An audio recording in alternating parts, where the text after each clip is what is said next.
FIS वाले में अजंता वाली डील भी थी, बहुत सारी डील्स थी। आप उनकी डेरिवेटिव्स की प्लेसमेंट देखें तो एफआईएस की बहुत बहुत बहुत बहुत नेगेटिव है। 13,000 कॉन्ट्रैक्ट ऑन इंडस्ट्री शॉर्ट, सारे लॉन्ग ट्रिम कर लिए फर्स्ट और सेकेंड वीक ऑफ दिसंबर में। तो प्लेसमेंट एफआईएस की बहुत नेगेटिव है। मैं आई थिंक डिफर करूंगा आपसे यहाँ पर, उनकी प्लेसमेंट बहुत नेगेटिव है। डेरिवेटिव्स के एरिया में मैं आपसे कभी भी असहमत हो ही नहीं सकता, क्योंकि आपकी नॉलेज डेरिवेटिव्स में बहुत बहुत अच्छी है, इसमें कोई डाउट ही नहीं है।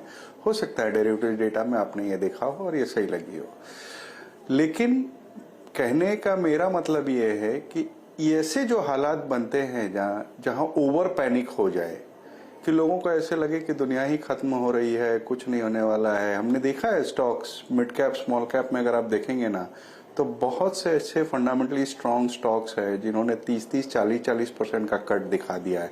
इंडेक्स में भले उतना नहीं दिख रहा हो, बट इंडिविजुअल स्टॉक्स में देखेंगे तो 30-30, 40-40% का कट दिख रहा है विदाउट एनी फंडामेंटल चेंज। ऐसी स्थितियां बहुत पॉजिटिव होती हैं लॉन्ग टर्म के निवेशकों के लिए, क्योंकि उन्हें बहुत से स्टॉक जो वो ऊंचे भाव में ले नहीं पा रहे थे या बार बार ये कह रहे थे कि जब गिरेगा तब लेंगे, तो ये एक तरीका से सेल लगी हुई है। फिर वो इसको आप कोविड सेल कह लो या कुछ भी कह लो, विंटर सेल।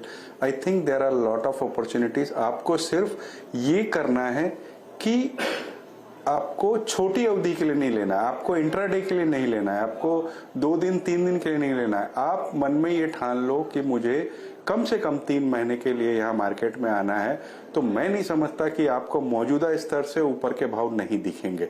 हो सकता है कि ये पैनिक और गहराए, थोड़ी बहुत और कट दिखे, वो मैं नहीं उससे असहमत हूं, लेकिन मौजूदा स्तर पे आपको अगर आप गर्दन निकाल के कहते हो कि हाँ मुझे अब ये वैल्यूएशन ठीक लग रहे हैं या वैल्यूएशन सस्ते लग रहे हैं और मैं खरीदूंगा, तो आपको 3 महीने में अच्छे रिटर्न बैठेंगे।